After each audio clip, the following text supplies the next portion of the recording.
आप सभी का हमारे इस YouTube चैनल पर स्वागत है फ्रेंड्स। आज के हम इस वीडियो में विलोपन विधि से समीकरण को हल करना सीखेंगे और वो भी बहुत ही आसान से आसान तरीके से। फ्रेंड्स, अगर आप हमारे चैनल पे पहली बार आए तो चैनल को ज़रूर सब्सक्राइब कर लेना। अगर वीडियो पसंद आता है तो वीडियो को ज़रूर लाइक कर देना। देखिए फ्रेंड्स, विलोपन विधि क्या कहता है। विलोपन विधि में आपको बस एक ही बात ध्यान रखना, आप चाहे एक्स वाले टर्म को चाहे वाई वाले टर्म को आपको क्या करना है, विलुप्त कर देना। मतलब क्या कर देना, खत्म कर देना है। अगर आप यहाँ से एक्स का जैसे अगर आप एक्स को खत्म कर देते तो यहाँ से हमें क्या होगा, वाई का मान निकलेगा। आप देखिए ये मायने नहीं रखता कि आप एक्स को ही खत्म करेंगे, ना ना, आप वाई को भी कर सकते हैं और एक्स को भी कर सकते हैं। बस शर्त इतनी है कि दोनों को साथ में मत करना, ठीक है। अगर आप एक्स को करें तो आप एक्स को करेंगे, अगर आप वाई को करें तो वाई को करेंगे। अब देखिए विलोपन विधि एक बात और कहता है कि अगर आपको कोई संख्या मतलब जैसे विलुप्त करना तो वह क्या होना चाहिए, बराबर होना चाहिए। जैसे यहाँ पर हमारा 3 है 2, अगर हम चाहे एक्स वाले टर्म को विलुप्त नहीं कर सकेंगे, अगर यहाँ पर हम देखिए वाई वाले टर्म को भी विलुप्त नहीं कर सकेंगे। क्यों नहीं कर सकेंगे, यहाँ पर 4 है, यहाँ पर क्या 2 है। तो ऐसी कंडीशन में क्या करेंगे, हम 2 को उठाएंगे। जैसे अगर आपको एक्स वाला टर्म को आपको बराबर करना तो आप यहाँ से 2 को उठाएंगे। अगर आप को वाई वाला टर्म मतलब विरुद्ध करना तो आप यहाँ से गुना करेंगे, मतलब केवल 2 से। जैसे हमें क्या करना है, एक्स वाला टर्म को हमें क्या करना है, विलुप्त करना। तो यहाँ से आप क्या करेंगे, 2 को उठाएंगे। 2 को उठाएंगे, ऊपर के सभी संख्या में गुना कर देंगे, केवल 2 को उठाएंगे, ना कि 2x को, ठीक है। तो यहाँ पर जो हमारा था इसको हमने पहला समीकरण मान लिया और यहाँ पर हमारे दूसरा समीकरण मान लिया, ठीक है। जब आप प्रश्न को उतारेंगे तो यह हमारा क्या हो जाएगा, पहला समीकरण, यह हो जाएगा हमारा दूसरा समीकरण, ठीक है। अब यहाँ पर चलिए लिखते हैं हल। यहाँ से क्या लिखेंगे हम, हल। तो यहाँ पर हमने लिखा हल, ठीक है। यहाँ पर हमने लिखा हल। अब यहाँ पर हमने क्या किया, कहा कि 2 को उठाएंगे, आप सभी संख्या के ऊपर में गुना कर देंगे केवल 2 से। तो यहाँ से हमने 2 से जब 3 में गुना कर देंगे, देखिए यहाँ से आपको 2 को उठाना है, ऊपर के सभी संख्या में गुना कर देना। मतलब क्या हो जाएगा, हमारा 6x हो जाएगा। फिर 2 को उठाएंगे, 4 से गुना कर देंगे तो हमारा 8y हो जाएगा। फिर हम 10 में गुना कर देंगे, हमारा 20 हो जाएगा। और यहाँ से आपको क्या कर देना, 3 समीकरण का नाम रख देना या तीसरा समीकरण आपको बना देना। इतना करने के बाद अब जब आप 2 से ऊपर गुना करें तो आपको 3 से नीचे भी गुना करना पड़ेगा सभी संख्या में। 3 से उठाएंगे, 2 में गुना करेंगे तो हमारा क्या हो जाएगा, 6x हो जाएगा, माइनस का हो जाएगा। अब देखिए 3 से आप जब 2 में गुना करेंगे क्या हो जाएगा, हमारा 6y हो जाएगा।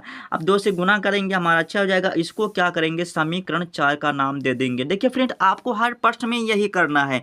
इस प्रश्न में मतलब इस प्रश्न में नहीं, आप हर प्रश्न में ये कॉन्सेप्ट लगा सकते हैं और आपको रटने की आवश्यकता नहीं पड़ेगी। अगर आपको विलोपन विधि से प्रश्न को हल करना है, बस आपको सेम ऐसे हल करना है, ठीक है।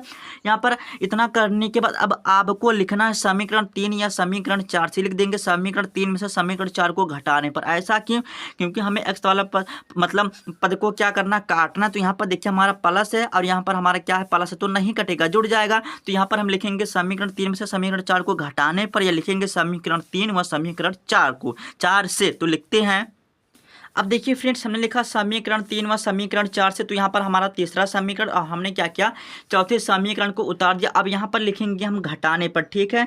और यहाँ पर हम लिखेंगे घटाने पर, तो यहाँ पर हम लिखेंगे घटाने पर। घटाने पर ऐसा क्यों, अगर हम घटाएंगे नहीं तो हमारा साइन नहीं बदलेगा। जब साइन नहीं बदलेगा तो हम संख्याओं को मतलब जो हमारा पद होगा वो हम नहीं काट पाएंगे, ठीक है।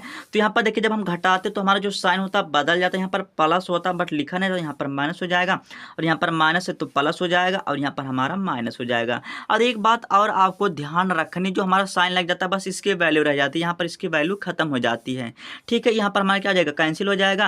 और यहाँ पर 8 से हमारा क्या होगा, 14y हो जाएगा। यहाँ पर आपको 14y कर लेना।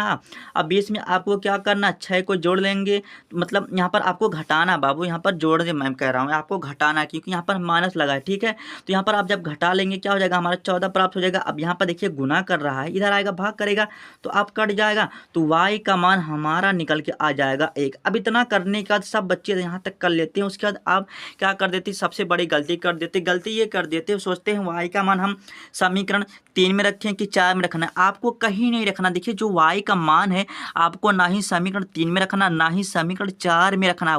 y का मान आप देखिए, y का मान अब यहाँ से आपको थोड़ा दिमाग लगाना है। देखिए आप y का मान समीकरण 1 या समीकरण 2 में रख सकते हैं, y का मान समीकरण 3 और 4 में नहीं रखना। फ्रेंड ये जो कंसेप्ट है ना, आप हर प्रश्न में लगा बता सकते हैं, ठीक है। तो आप देखिए एक बात और आपको सोचना, देखिए अगर हम y का मान समीकरण 1 में रखें तो हमारा जल्दी आंसर नहीं आएगा, आएगा लेकिन लेट में आएगा। अगर यहीं पर अगर हम थोड़ा दिमाग लगाए, अगर हम y का मान समीकरण 2 में रखें, अगर हम y का मान समीकरण 2 में रखें तो हमारा कैलकुलेशन बहुत ही आसान पड़ेगा और हमारा x का मान बहुत ही जल्द निकल आएगा। तो चलिए लिखते हैं y का मान समीकरण 2 में मान रखने पर, ठीक है। अब देखिए फ्रेंड्स हमने लिख दिया कि y का मान समीकरण 2 में मान रखने पर, ठीक है। अब देखिए y का मान समीकरण 2 में हम मान रखेंगे। अब देखिए हमारा समीकरण 2 है, अब यहाँ पर लिखेंगे, देखिए 2x हो गया, अब माइनस हो गया, अब 2 हो गया। अब देखिए जब y का मान हम रखेंगे, y का मान हमने क्या निकाला 1, और यहाँ से 1 रख देंगे, अब बराबर क्या कर देंगे 2 कर देंगे। इतना करने के बाद 2x कर देंगे, माइनस 2 कर देंगे, अब बराबर क्या हो जाएगा 2। अब ये देखिए इधर है माइनस, इधर जाएगा प्लस हो जाएगा, मतलब 2x बराबर क्या हो जाएगा 4 हो जाएगा। अब यहाँ पर एक गुना कर इधर आएगा भाग करेगा, मतलब 2 के पहाड़े से हमारा कट जाएगा, तो x बराबर क्या आ जाएगा 2 निकल के आ गया। तो x का मान हमने 2 निकाल लिया और y का मान हमने 1 निकाल लिया और यही आंसर हो जाएगा। तो फ्रेंड्स मैं उम्मीद करता हूँ कि वीडियो आपको जरूर पसंद आया होगा। पसंद आया तो लाइक कर देना, अगर चैनल पे नए हैं तो चैनल को जरूर सब्सक्राइब कर लेना।